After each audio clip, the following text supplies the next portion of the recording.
¿Acomodas tus billetes en tu cartera acorde a la denominación y los pones todos viendo para el mismo lado? ¿Sí o no? Levanta tu mano. Ok, va. Segunda, cuando tú te terminas de bañar, y cuelgas la toalla, ¿te aseguras que quede mitad y mitad de un lado? ¿Que quede bien más o menos de un lado y del otro? ¿Sí? Ok. No sé cuántas llevan, si alguien lleva dos. Y la otra es, ¿quién a veces cuando subes escalones, de pronto te encuentras contando los escalones que vas subiendo? ¿Alguna vez lo has hecho? Que empiezas a subir, empiezas a contar los escalones. Ok, ahí va la última. De pronto te despiertas intempestivamente en la madrugada pensando que ya se te hizo tarde para ir al trabajo. ¿Alguna vez te has hecho eso? Ok, bueno, si tú en alguna de estas afirmaste que sí, déjame te digo que sufres cierta ansiedad en tu vida, ¿no? La realidad es que, no sé si te suene familiar lo siguiente, son las 2:30 de la mañana, no puedes dormir, estás acomodando la almohada, después avientas la cobija porque ya te dio calor, sobre todo más en estos tiempos, ¿no? Y de pronto no puedes dormir, todos en la casa están dormidos, volteas a tu lado y tu esposa, como princesa de Disney, está durmiendo, no ronca ni nada de eso, ¿no? Como princesa de Disney está platicando con Orfeo, o a lo mejor si es tu esposo, volteas a tu lado y está roncando cual tracto en pendiente con freno de motor, ¿no? No sé si los has escuchado. Pero de alguna forma yo creo que todos en algún punto te das cuenta que estás a algunas horas de levantarte, tienes que ir al trabajo, tienes que ir a presentarte, tal vez estás ansioso de cierta forma porque hay una plática que tú vas a tener incómoda, vas a tener alguna entrevista de trabajo, a lo mejor vas a tener esta situación que tú tienes que enfrentar y que de alguna forma todos los pensamientos que estás teniendo te llevan a aparcarte en el estacionamiento de la incertidumbre, de la ansiedad y de las preguntas, ¿qué tal si? ¿No? ¿O es probable o qué pasará? ¿Qué significa toda esta ansiedad que experimentamos? ¿Qué significa todo el miedo que estamos viviendo? ¿O qué es la situación de esta agitación, toda la inquietud o la inseguridad que tú estás viviendo? Bien sencillo, simplemente significa lo siguiente. Significa que tú como yo somos seres humanos. El hecho de que tú no puedas descansar en la noche, que sientas esa ansiedad de agitación, bien sencillo, eres un ser humano. No es el asunto que no significa que traes un atraso emocional, ¿no? No significa que estás mal, no significa que tal vez te sientas con cierta opresión espiritual, no significa que te hayan hecho algún trabajito por ahí tampoco, no significa que estás teniendo una mala racha tal vez en tu día a día, tampoco significa que hayas tenido una muy mala infancia o que tus padres hayan fracasado y por esta situación de por hoy tú estás traumado como estás por culpa de tus padres. No significa nada de eso. Significa simplemente que somos seres humanos. Todos, sin excepción, batallamos con la ansiedad.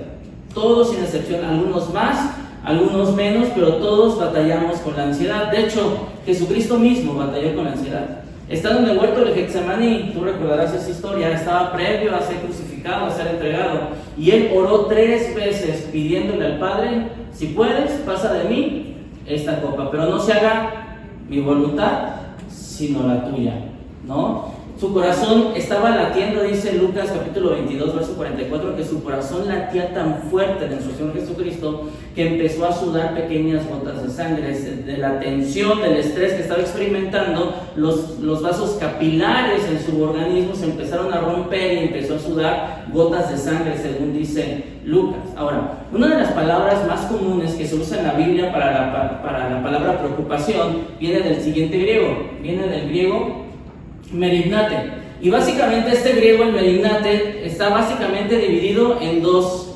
porciones o en dos, de alguna forma, palabras, un verbo, pero también es un sustantivo. Por un lado es el verbo, y el verbo es dividir, pero también el sustantivo implica el sustantivo mente. Ahora, podríamos decir que sentirnos ansiosos, el sentirnos preocupados, podría significar que nuestra mente, en lugar de estar enfocado en que necesito descansar, necesito dormir, estás enfocado en lo que va a suceder al siguiente día, en la situación que tú vas a enfrentar al siguiente día, estás enfocado en lo que va a suceder. La ansiedad básicamente divide nuestra atención. En nuestra percepción de la vida, de hecho cantábamos en el especial al inicio del servicio, decía ver las cosas de diferente forma. A veces hay tantas cosas hermosas que pasan en nuestro día a día, que somos incapaces de verlo porque estamos distraídos en otras cosas. Básicamente la ansiedad, la preocupación envía nuestra percepción de la vida en decenas de direcciones, menos en el hoy y en el ahora. Estamos preocupados por muchas cosas y muchas de ellas ni siquiera te aseguro que van a suceder. Algunos viven preocupados por el pasado, por lo que dijeron, por lo que no dijeron, por lo que hicieron o lo que no hicieron. Otros están preocupados por el futuro, por la siguiente década, qué es lo que va a pasar. Están preocupados por el mañana. La ansiedad, básicamente, lo que hace la ansiedad en nuestras vidas es lo siguiente. La ansiedad desvía nuestra atención del ahora y la dirige al pasado o al futuro. Pregunta. ¿Qué puedes hacer con el pasado? ¿Hay algo que puedas hacer con lo que ya se dijo, con lo que ya se hizo? Diría el salmista José José. ¿Y algo pasado? ¿No? De alguna forma, a ver qué dice Habacuc, capitán. La verdad es que no podemos hacer nada con el pasado. ¿Qué podemos hacer con el futuro? No ha llegado todavía. ¿Puedes hacer algo por cambiar tu pasado? No. ¿Puedes hacer algo por cambiar tu futuro? Tampoco. Hebreos capítulo 12, verso 1 dice que nos despojemos de todo peso y del pecado que nos asedia. Lamentablemente muchas veces en ese versículo ponemos más atención en el pecado que nos asedia y estamos tratando de cambiar nuestras actitudes, cambiar nuestro comportamiento, tratar de comportarnos mejor, de hablar bien, dejar de decir malas palabras. Hace rato en la mañana uno decía, hoy es domingo, por eso no puedo decir malas palabras. ¿No? Porque estamos tratándonos de enfocar en el pecado, pero muchas veces nos olvidamos del peso. Dice Pablo, despojémonos de todo el peso y del pecado que nos asedia. Estamos tratando de alguna forma, tratar de llevar y de vivir la voluntad de Dios, pero nos olvidamos de dejar el pasado. A lo mejor tu peso se puede llamar tu pasado, y no te estoy diciendo que lo olvides, que lo dejes, porque realmente nunca lo vas a dejar, siempre vas a recordar y vas a tener que atenerte a ciertas consecuencias o ciertos beneficios de las cosas que hiciste bien o que hiciste mal. Pero tenemos que, y a veces para algunos su peso implica enfocarse hacia el futuro, en lo que va a suceder hacia adelante, pero déjame decirte algo, no estás en control de muchas cosas. O no estamos en control de muchas cosas. No podemos controlar demasiadas cosas que pasan en nuestras vidas. Amigos, nadie tiene la vida comprada si nos enfocamos hacia el futuro. Honestamente, nadie sabe cuántos días vamos a vivir. La verdad es que nadie sabe cuántos días vamos a vivir. Capaz que ahorita salimos a la avenida, pasa un accidente, Dios no lo quiera, no te lo deseo, pero a lo mejor hasta ahí llegamos y esto fue todo lo que nosotros pudimos llegar a vivir. Ahora, un revés, a lo mejor nadie está en control, yo te lo deseo, de muchas cosas. Nadie está en control de un revés económico, nadie está en control de un diagnóstico de cáncer, nadie está en control de un divorcio, pero hay ciertos pasos que te llevaron a ese divorcio, nadie está en control de que las Chivas no hayan quedado campeonas, ¿no? Nadie está en control de eso. Pobre de algunos que aquí que lo van, ¿no? Pero no hablemos de cosas tristes. Hacemos la vida muchas veces muy cargados, de verdad. Hacemos la vida muchas veces muy cargados, tratando de vivir la santidad de Dios, portándonos bien, actuando bien, pero no somos capaces de dejar nuestro pasado atrás. No somos capaces de dejar nuestra ansiedad atrás. No somos capaces de depositar nuestra preocupación en donde debe de estar. Porque la voluntad de Dios es que despojémonos de todo peso y de pecado. Y nos enfocamos mucho en el pecado, pero no estamos trabajando en el peso. Y estás echándole ganas, estás trabajando ahí para tratar de ser un mejor hijo de Dios, ¿no? Pero estás cargando con muchas cosas que te están pesando de tu pasado, de lo que dejaste o no hiciste o sí hiciste. Se ha comprobado científicamente que la ansiedad y la preocupación nos crea diferentes problemas físicos, y hay aquellos que son hipocondríacos, ¿no? Porque de alguna forma ven alguna situación difícil en su vida y de pronto ya están enfermos, enfermedades cardíacas, el tema de la diabetes también tiene que ver con un tema de ansiedad o de preocupación, temas de la tiroides, temas gastrointestinales. No es la torta que te comiste ayer en la noche, la torta cubana de 3 pisos que te comiste, no, tal vez es la preocupación por la cual no pudiste dormir en esta noche, y no voy a explicar más porque tú sabes a qué me refiero, ¿no? Pero despiertas tal vez algunas personas despiertan con un dolor de cabeza y de pronto recuerdan que tal vez en su familia hay en el pasado hay un antecedente de que tu familia ha sufrido de tumores cerebrales y de pronto tú empiezas a pensar que este dolor de cabeza tal vez es un tumor cerebral, te metiste a Google y te das cuenta que Google te ha dicho que algunos de los motivos por los cuales te duele la cabeza es los tumores cerebrales y como tu abuelo falleció por eso, tú estás pensando qué tratamiento vas a tener que llevar, qué estudios tienes que llevar, llegas al trabajo todo preocupado y te preguntan, oye, ¿qué es lo que tienes? Y tú dices, es que tengo un tumor cerebral. Y la otra persona se espanta y dice, ¿quién te diagnosticaron? Sí, es que Google me dijo que tenía un tumor cerebral. La verdad es que muchas personas, de verdad, aunque parece broma, de verdad que hay personas que viven así de ansiosas. Viven personas que están así de preocupadas. Jesús, habiendo experimentado la ansiedad, fue de manera constante a Dios. Lucas 22 dice que fue constantemente a Dios 3 veces y Dios le mandó un ángel para consolar a nuestro Señor Jesucristo. Ahora, no te estoy diciendo que para que tú quites tu ansiedad te dediques solamente a orar hasta que se te aparezca un ángel. No digo eso. Lo que estoy diciendo es que Jesús decidió confiar en Dios. Y esa es la parte clave que a veces nosotros se nos olvida hacer. Muchas ocasiones oramos demasiado, pero no le dejamos a Dios esas cosas. No confiamos en lo que Él puede hacer por nosotros. A ver, cuando tú llegaste y te sentaste en esa silla, te sentaste con total tranquilidad que te ibas a poder sentar algo si no se iba a caer. Ese tipo de confianza es la que nosotros deberíamos de tener en Dios. Dejar que Él sea el que acomode y se haga cargo de todas las cosas. Que aprendamos a confiar y que le entreguemos nuestro temor y nuestra ansiedad. Mira, hay miles de razones por las cuales nos podremos preocupar. De verdad, hay muchísimas razones por las que nos podremos preocupar. Yo no sé honestamente qué es lo que te espera regresando a casa, pero hay muchas cosas que nos pueden llegar a preocupar. El trabajo, ¿no? Si me van a correr, si no van a correr, si va a haber, si está abajo la demanda, la producción, y a lo mejor va a haber recorte de personal, si a lo mejor si va a llegar el bono, si no va a llegar el bono, si mi esposo va a llegar de buenas, si no va a llegar de buenas, si el Tuca Ferretti va a poder sacar adelante a Cruz Azul o no. Yo no sé por qué es lo que tú te preocupes. Pero la realidad es que en muchas ocasiones estuvimos preocupados por un sinfín de cosas, pero Jesús dijo una cosa. Jesús nunca dijo que nuestra vida iba a estar libre de aflicciones y de preocupaciones, así como hay panes libres de gluten. No, así no funciona la vida cristiana. Si alguna vez alguien te dijo que la vida cristiana es una vida sin preocupaciones, sin aflicciones y sin ansiedad, te mintieron, porque Jesús nunca prometió eso. De hecho, Jesucristo dijo, en el mundo tendrán aflicciones. Pero luego dijo más adelante en ese mismo versículo, pero confía.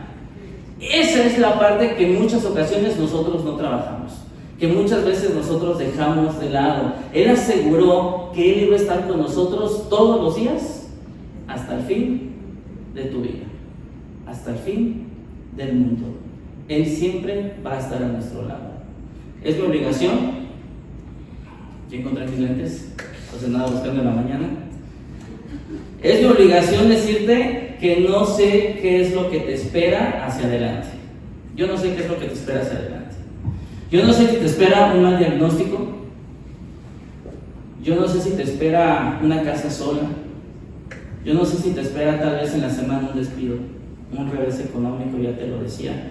Yo no sé qué es lo que te espera hacia adelante, porque, sabes, la vida, tenemos que comprender algo. La vida está llena de sorpresas. No hay persona alguna acá que se salve de las sorpresas que nos tiene la vida. De hecho, los cambios son necesarios y a veces esas sorpresas vienen acompañadas o vienen de la mano con cambios. Pero ¿sabes algo? Tú y yo toda la vida hemos vivido con cambios, pero muchas veces no nos damos cuenta. Por ejemplo, los cambios de las estaciones del año, primavera, verano, otoño, invierno. Tú sabes que ese cambio va a venir, pero tú sabes que esos cambios son necesarios porque la tierra necesita tener ese círculo, esa circulación, esa dinámica para poder trabajar y seguir hacia adelante, ¿no? Pero la realidad es que nosotros honestamente no nos perturbamos por los cambios de temporada, ¿o sí? La verdad es que no, son cambios a los que estamos acostumbrados. Bueno, a lo mejor estás preocupado a menos que tu casa tenga goteras, preocúpate si no has impermeabilizado, pero la realidad de las cosas es que no estamos preocupados por ese tipo de cambios. Para nosotros son naturales y son normales, son cosas que experimentamos. Incluso tú tienes guardada en tu closet, en tu ropero, tienes la ropa de invierno, ¿sí o no? Y tú sacas la ropa de verano, porque la realidad de las cosas es que estamos de alguna forma preparados para todos este tipo de cambios. Los cambios, aunque vengan a veces envueltos con ansiedad, son necesarios. Y sabes algo, a veces los cambios van a venir en presentaciones de tragedias. Yo no sé qué tipo de tragedias, pero a veces los cambios van a venir en forma de tragedias. Y no necesariamente, déjame decirte algo, no necesariamente porque estés haciendo las cosas mal, simplemente porque estos cambios son necesarios. Simplemente porque estas cosas son necesarias. A veces las tragedias son necesarias en nuestras vidas. Algo que sé es que puedo decirte que en muchas ocasiones los cambios en nuestras vidas, las tragedias en nuestras vidas, muchas ocasiones no van a tener sentido para nosotros, pero van a tener un sentido completo para la eternidad. Y esas son cosas que a veces nos cuesta trabajo entender. Son cosas que para aquí no vamos a encontrar sentido, ni motivo, ni propósito alguno. Pero cuando llegamos a la eternidad tienen un sentido perfecto y que tenían que suceder esas cosas para que nosotros pudiéramos experimentar. Cuando estábamos en el vientre de tu madre, ¿te acuerdas cuando estabas en el vientre de tu madre? ¿Sí te acuerdas o no? Todos tenemos muy mala memoria, ¿no? La verdad es que cuando estábamos en el vientre de nuestra madre, había cosas y había cambios que estaban sucediendo ahí en el vientre de nuestra madre que no nos dábamos cuenta de por qué estaban sucediendo esas cosas.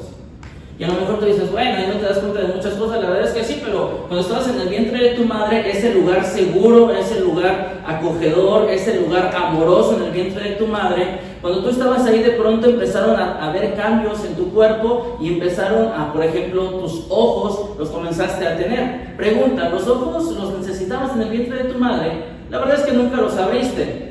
Pero, por ejemplo, la nariz, empezamos a tener todo nuestro sistema respiratorio, se empezó a desarrollar, nuestra nariz se empezó a formar, a algunos les salió más bonita, a algunos no tanto, pero de alguna forma todos se nos empezaron a formar todos nuestros rasgos faciales. Y la nariz no la estábamos ocupando en el vientre de nuestra madre, ¿no? Porque no estábamos respirando ahí. Pero ¿sabes qué? ¿Por qué eran necesarios estos cambios? Porque Dios nos estaba preparando para el otro lado del cordón umbilical.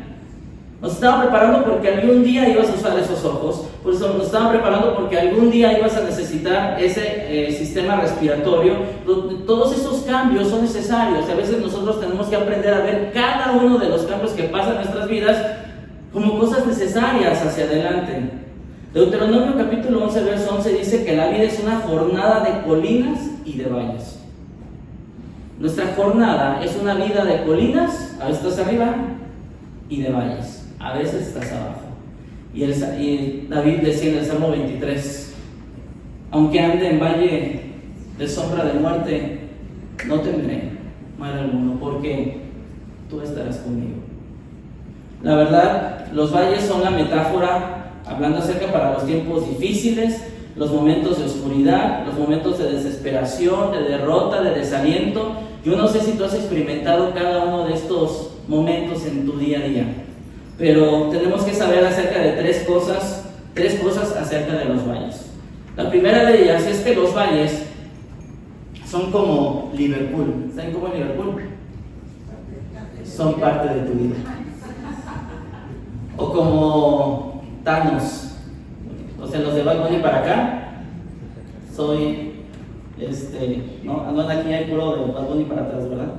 Bueno, la verdad es que los valles son parte de nuestra vida, pero los valles también son inevitables. No los podemos cambiar. Son necesarios en nuestras vidas. Vamos saliendo tal vez de una, tal vez estás en una o vas a entrar en una. ¿En una qué? En una situación difícil, en una circunstancia crítica, en un momento complicado. Vas saliendo de una, estás en una o vas a entrar a una. La segunda cosa de los valles es que los valles son imparciales, le suceden a todos, nadie está exento, le suceden a todas las personas, nadie está exento de vivir valles en nuestras vidas. Nadie está exento de vivir tragedias, momentos difíciles en nuestras vidas. No hay posición económica, no hay raza, no hay género, no hay estatus que respeten los valles tal cual, porque todos los vamos a experimentar. Pero también los valles son impredecibles. Son impredecibles. Nadie planea estar en un valle, honestamente. Nadie planea estar en un valle en donde tratas de que las cosas estén bien, porque la verdad son impredecibles. De hecho, en muchas ocasiones los valles llegan cuando no es 14 y tu niño se te enferma, tienes que ir al pediatra y no tienes para pagar la consulta. ¿Cierto o no es cierto?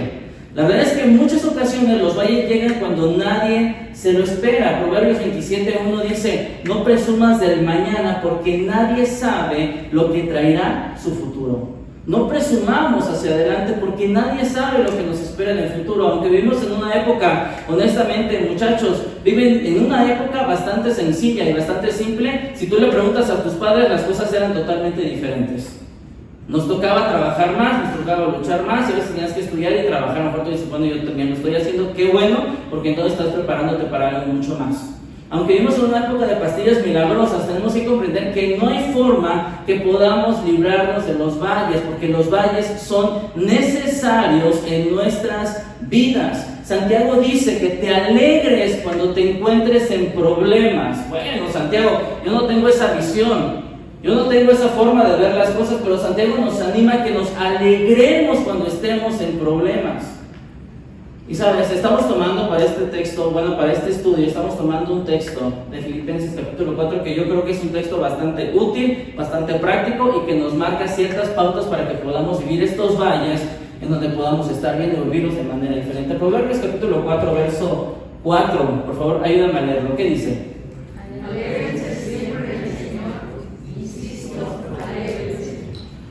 Una de las cosas que tenemos que aprender es a celebrar la bondad de Dios. No te enfoques en tu problema, enfócate en la bondad de Dios. No te enfoques tanto, por unos minutos deja de lado tu visual acerca del problema que estás teniendo y enfócate más en lo que Dios está haciendo. No nos hace ningún bien enfocarnos tanto en el problema. No te hace ningún bien obsesionarte con tu problema.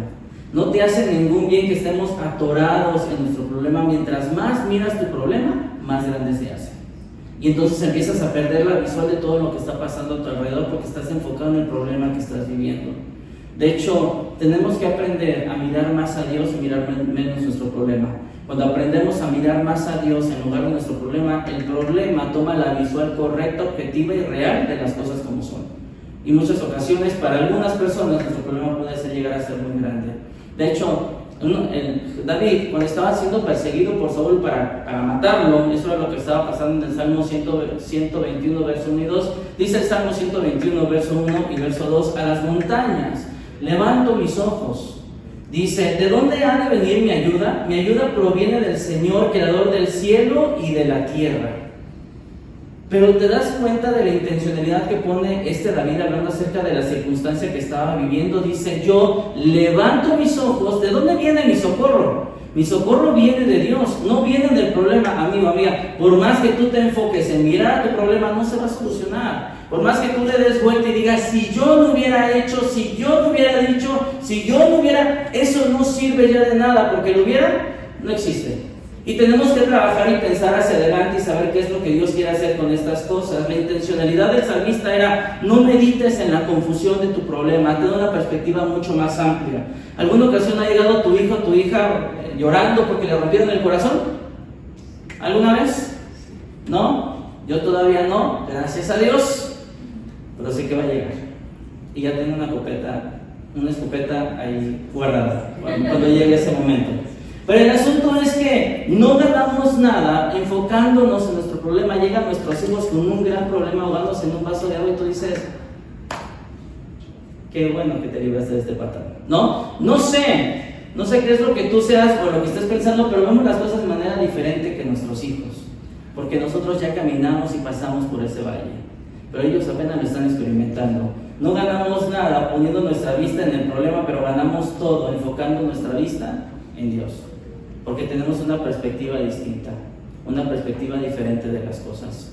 Cuando vemos la historia de Mateo, capítulo 14, verso 28 al 30, Básicamente lo que estaba pasando en ese momento es que estaban todos los discípulos dentro de una embarcación, estaban siendo azotada por la tormenta, y entonces estaban teniendo miedo. Pero entonces de pronto ven a lo lejos a Jesús que empieza a caminar por encima del agua, por las aguas empieza a caminar este momento milagroso. Y entonces estos hombres, dice la palabra, que dicen que pensaban que había un fantasma, que estaba un fantasma, y entonces ahí entre Pedro y Juan y todos ellos estaban diciendo, oye, háblale a Carlos Trejo, no dijo eso. Lo que estaban diciendo ellos es que estaban diciendo, es un fantasma, pero Jesús le dijo, no teman porque yo soy. Y entonces Pedro le dijo, Señor, si eres tú, haz que yo camine y vaya hacia ti. Y entonces esa parábola y esa historia tan conocida por muchas personas dice que Pedro baja del barco, pisa el agua, y mientras está enfocado en Dios, ¿qué pasó con él?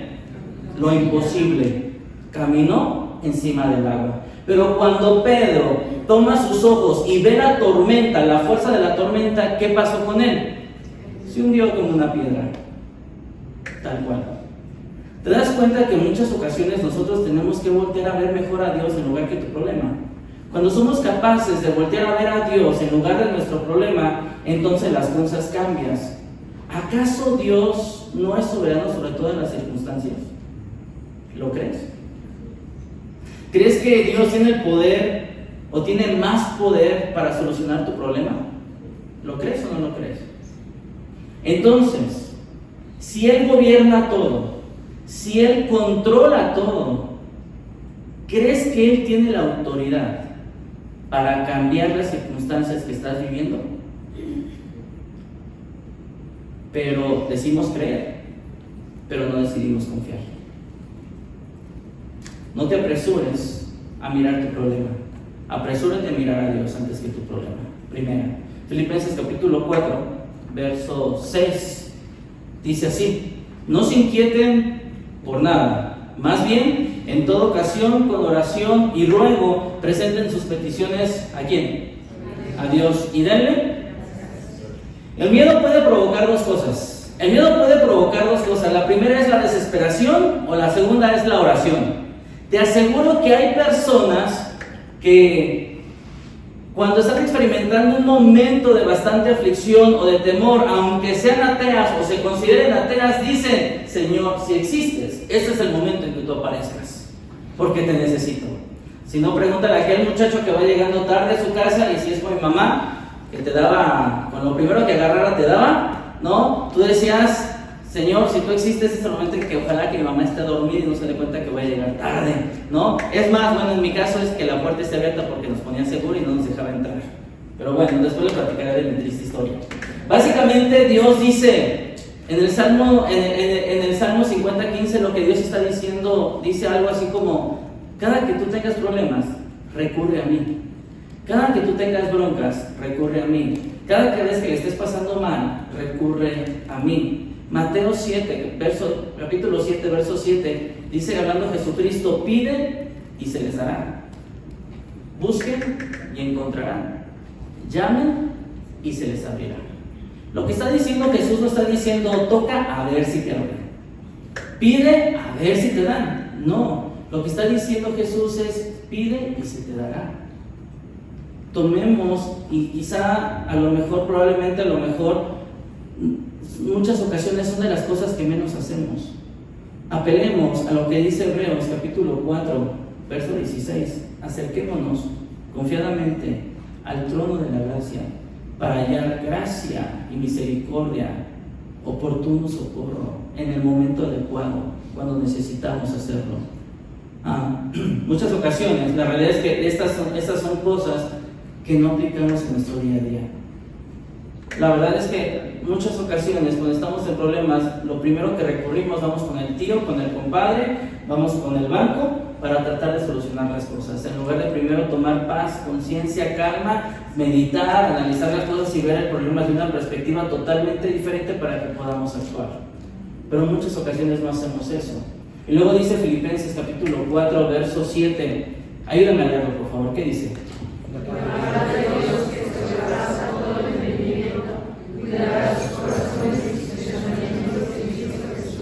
Dejemos, si yo te dijera que alguien va a cuidar tu corazón, Si yo te dijera que alguien va a cuidar tus pensamientos, pregunta, ¿le confiarías? Gracias, Dios. ¿Le confiarías? ¿Tú lo considerarías una persona buena para tu vida o no? Dejemos. Yo creo que el día que, no sé, digo, Víctor, que ya, hermano Cuco, que ya son hermanos que yo, hermano Marco, que son hermanos que yo respeto. También a ti, Sergio, también te respeto. No pienses, no te dije. Pero en algún momento ustedes, y les digo ustedes porque tienen hijas, y cuando le entregaron en el altar, no sé si ustedes le dijeron a su yerno, cuídamela. Con la escopeta en la mano. Pero tú cuando se le entregaste a ese hombre, tú le dijiste, cuídala. ¿Cierto o no es cierto? O a lo mejor no se lo dijiste, pero era tu sentir. Ojalá que tú la cuides mejor que yo. Y yo no sé por qué Luis se agacha cuando voltea a ver hacia acá.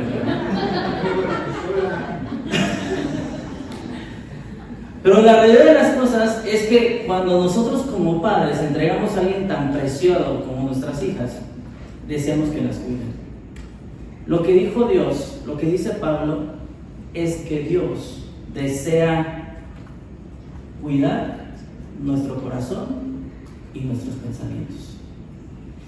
Muchas ocasiones creemos que Dios es Dios, pero lo que Dios anhela en nuestras vidas es que nosotros le entreguemos nuestro corazón y nuestros pensamientos, porque lo que Él quiere hacer es cuidarlos.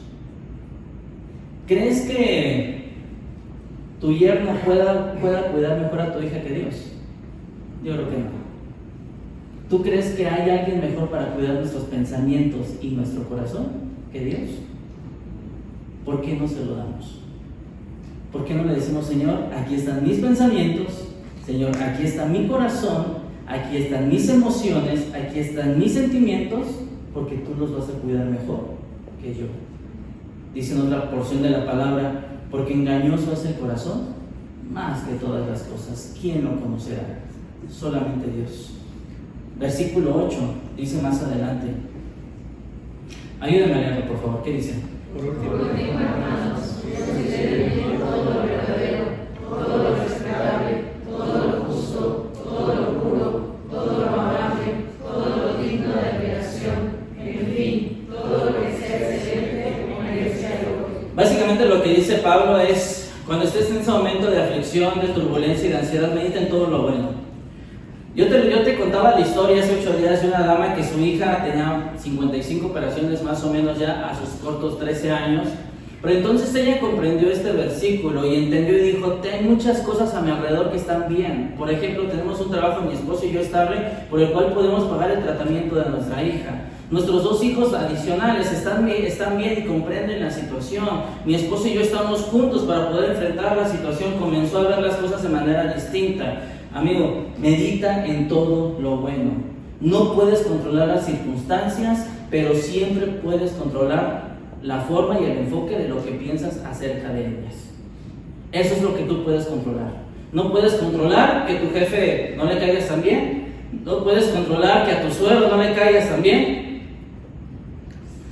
No puedes controlar, ¿no?, que la situación económica no vaya tan bien. No puedes controlar que tu familia no esté donde tú quieres estar. Esto no lo puedes controlar. ¿Qué puedes controlar? La forma en lo que piensas acerca de ello. Y no te estoy diciendo que es solamente un cambio de semántica. Ve tantas cosas alrededor que están bien y que tú puedes controlar. Y que Dios te bendice. Esta semana, déjame te platico, y con eso básicamente estoy cerrando. Esta semana ha sido una semana bastante complicada en el trabajo. Mucho estrés, muchas urgencias, todo urge para allá, ¿no? Y mucha tensión. Ayer que estaba en la junta de la mañana con parte del equipo de trabajo, éramos unas 25 personas ahí reunidas para empezar la jornada y ver las prioridades que íbamos a hacer. Vi a una de ellas con un semblante mal. O sea, estábamos hablando, haciendo todas las prioridades que íbamos a tener ese día, y ella estaba totalmente mal, con un enfoque de alguna forma desencajado. En un momento yo me la encuentro dentro de uno de los pasillos de ahí de la planta. Y yo me la acerco a ella y le digo, ¿cómo estás? ¿Y qué creen que me dijo? Bien. Y yo le dije, no, déjame te cambio la pregunta. ¿Qué tienes? Nada. ¿Qué tienes? Estoy mal, estoy enojada, porque nadie jala parejo, porque esto por lo otro, y que no sé. Y ahí empezó, ¿no?, a decirme todo eso. 3 minutos, no te puedo decir todo lo que me dijo, porque no se puede decir aquí. Pero me dijo muchas cosas, ¿no? Y después de esos 3 minutos como que descansó y siguió. Amigos, que nos quede bien claro esto. Ayúdame a leerlo, ¿qué dice? Ayúdame a leerlo con más fuerza, ¿qué dice? No podemos controlar todo. ¿Y una tercera? No podemos controlar todo. Esto a muchos de nosotros nos da esperanza. Que yo tenga en control ciertas cosas me da tranquilidad y seguridad. Pero déjame decirte algo, no estamos en control de todo. De hecho, nunca estamos en control de todo. Es imposible estar en control de todo. Cuando tenía 8 años no me gustaba mucho estar en mi casa, me gustaba más estar en casa de mis tíos. Por diferentes circunstancias. Una vez, un fin de semana, uno de mis tíos me dijo, hijo, ¿quieres venirte a dormir a la casa? Vamos a hacer esto y esto otro, y a lo mejor mañana, como no hay clases, vamos a ir al balneario, vente con nosotros, ¿no? Mis tíos sabían la situación que estábamos viviendo en casa, ¿no? Y de alguna forma trataban algunas veces de poder cubrirme, ¿no?, con su abrigo. No estaba mi mamá y le dije, pues es que no tengo permiso, ¿no? Y dijo, bueno, nos vamos, se despidieron, se fueron. Y yo cuando voy a la casa, a mi casa donde yo vivo, porque está en casa de mi abuelita, voy a casa de la que era de todos ustedes, ya no. En ese lugar llego con mi mamá y le dije, mamá, es que mi tío Luis me dijo que si me podía ir a dormir a casa de ellos. No, me dijo que no. Me dijo, ay, pero mamá, es que... Y ya sabes cómo somos los niños, ¿no? Y estamos insistiendo. De hecho, me están esperando todavía. Mis tíos ya se habían ido. Pero yo le dije, mamá, mis tíos me están esperando en casa de mi abuelita todavía porque me están esperando a que yo vaya con ellos. Total, que tanto le insistí y me dijo, está bien, vete, pero mañana a tales horas llegas. Ok, le pedí 20 pesos para que me diera para gastar, me dio 20 pesos, pero esos 20 pesos realmente eran para el transporte para poder llegar a la casa de mi tío. El problema de todo esto es que yo no sabía dónde vivía mi tío. Yo solo sabía que en alguna plática yo escuché que mi tío dijo, vivimos por Los Pinos. Si eres aquí de Celaya, sabes dónde son Los Pinos, ¿no? Pero yo no sé con cuántas colonias colindan Los Pinos, honestamente. Pero yo en alguna ocasión escuché que mi tío dijo que vivía por Los Pinos. Entonces, yo a mis 8 años tomé mis 20 pesos, me subí a uno de los micros que antes tenían letras. Bueno, tenían las colonias o calles por donde pasan. Ahorita tienen solo números. Si me subo uno, hoy sí ya me pierdo. Pero tenían esas y algo decía ahí como Pinos. Entonces me subía al camión del Pinos.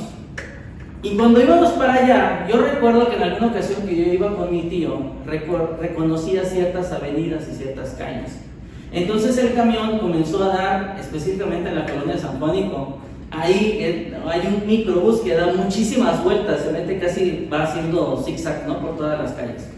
Y entonces iba en ese, y cada que pasaba por la avenida decía, por aquí es, y se volvió a meter. Y volví a salir por esa avenida y dije, ya más cerca, por aquí es, y se volvió a meter. Y yo decía, ¿por qué? No sé si les ha pasado a algunos que vas en el micro y dices, si te vas por aquí derecho, llegamos rápido, ¿no? Pero hay una ruta que tenía que cubrir el peseo. Yo tenía miedo porque yo no sabía cómo llegar a eso. Yo no sabía cómo llegar a la casa. De hecho, dije nunca iba a contar esta anécdota porque mi mamá me iba a regañar, pero estoy aquí contándoselas. Qué bueno que mis hijas no están escuchando. El asunto es que cuando llegaba a la avenida, yo ya sentía esperanza de poder llegar a casa de mi tío y no llegaba, muchas vueltas, me desesperé. Tuve temor, 8 años, un chamaco ahí. Las cosas antes no eran como ahorita, apenas hace como 20 años, de esos 8 años. Entonces, cuando yo ya me estaba desesperando, me atreví, porque los que me conocen saben que soy una persona bastante introvertida y me cuesta trabajo muchas veces socializar. Pero me atreví a ir con el chofer y decirle mi necesidad. Decirle, Señor, ¿por dónde es esta calle, cómo se llama? Me dijo, es Avenida El Saus, ¿es el Saus esa? este es el Saus, y me dijo, ¿para dónde vas? Me dijo, es que mi tío vive en la colonia cerca de Los Pinos. ¿Y por dónde vive tu tío? Pues son unos departamentos así, tienen esta fachada así, así, así. Ah, dice, tú vas a San Juanico. No te preocupes, esos departamentos están más adelante. Cuando lleguemos, yo te voy a decir dónde te bajas.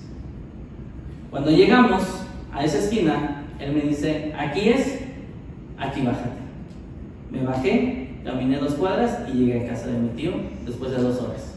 10 de la noche. Qué bueno que mi mamá nunca supo. El asunto con lo siguiente es que a veces vamos a ir en el autobús de Dios. A veces vamos a ir en el autobús de Dios pensando y creyendo que sabemos qué es lo que necesitamos, cómo tiene que ir esa ruta. A veces creemos que sabemos, Dios, la ruta es aquí, luego das vuelta a la derecha y luego a la izquierda y llegamos al mundo de mis sueños. A veces tú y yo podemos llegar a creer y pensar y creer que sabemos la ruta y decirle, Señor, yo quiero un trabajo estable, quiero que mis sueños se cumplan, quiero comer bárbaro y seguir siendo talla chica, no soy talla chica, pero de alguna forma, probablemente de alguna forma creemos que sabemos cuál es la ruta que debe de seguir Dios para el lugar hermoso, precioso, donde se cumplen todas mis metas y mis sueños. Pero déjame decirte algo, Dios tiene planeado el viaje tuyo. Dios ya tiene planeado tu viaje. Tiene planificado nuestro viaje y muchas veces no pinta como nosotros creemos.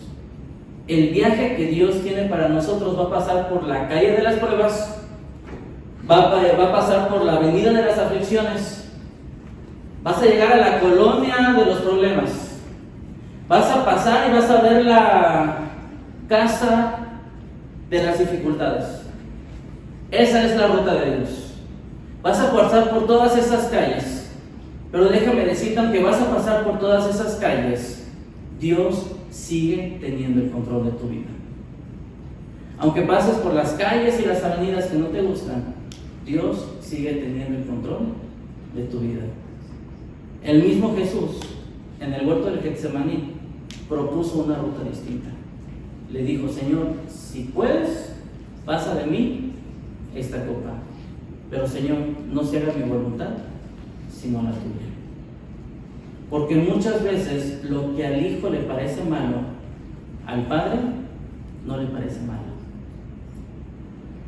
El novio a lo mejor va a llegar contigo o tu hija en algún momento y te va a decir, o tu hijo o tu hija va a decir, es que mi novio me dejó, se me acabó el mundo. Y tú sabes cómo es un adolescente cuando pierde la novia o el novio.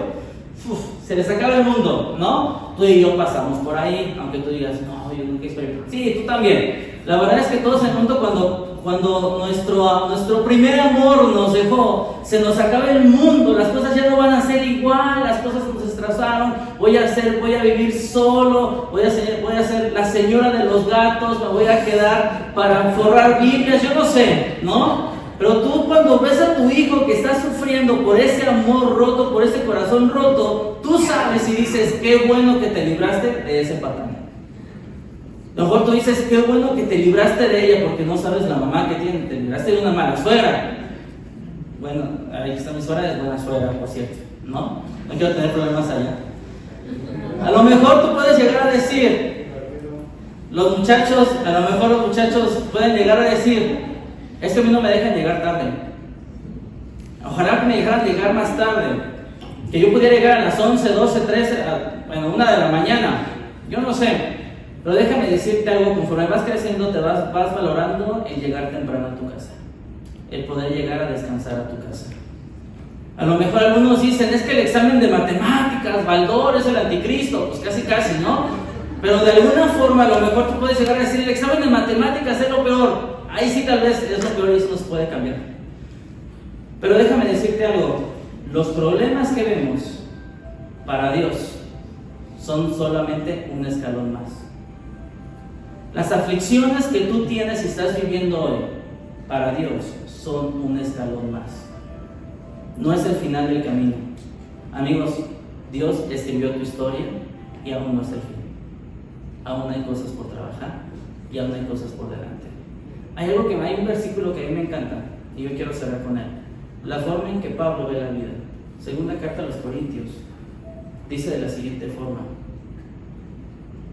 Una versión antigua, bueno, en la 1960 dice algo así como, ¿por qué esta leve tribulación? Lo que está diciendo Pablo es este lapso de vida. Esta vida que tú tienes es temporal.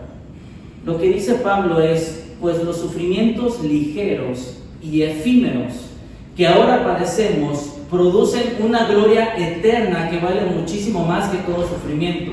Así que no nos fijemos en lo visible, sino en lo invisible. Fijámonos en lo visible, no en lo invisible, ya que lo que se ve pasajero, mientras que lo que no se ve es eterno. Amigos, porque esta leve tribulación que se llama vida es momentánea. El camino no ha acabado. El chofer sigue manejando. Y vamos a pasar por calles que no nos gustan. Vamos a pasar por baches. Vamos a pasar por aflicciones. Vamos a pasar por enfermedades. Pero el chofer no nos ha dicho, bájate aquí. Hasta que Él nos diga, aquí te bajas. Este es tu destino. Hasta entonces, Dios sigue teniendo el control. Y lo hermoso de todo esto es que Dios es un Dios de eternidad y que no acaba aquí, solamente su control. Su control y su plan está allá. Que nosotros podamos comprender y saber que Dios tiene un plan perfecto, precioso y bueno para nuestras vidas, aún a pesar de las aflicciones que estamos viviendo. Porque solo parte del camino, no hemos llegado a la estación final. El día que lleguemos a la estación final, estarás de frente a tu Creador y será un momento de gozo y de hermosura. No habrá aflicción, no habrá muerte, no habrá enfermedad, no habrá Coppel, no habrá bancos, no habrá deudas. Estaremos bien delante de nuestro Dios, porque de Él dependemos. ¿Estamos de acuerdo? Por eso te pido, te invito a que te pongas en pie y me acompañes a orar.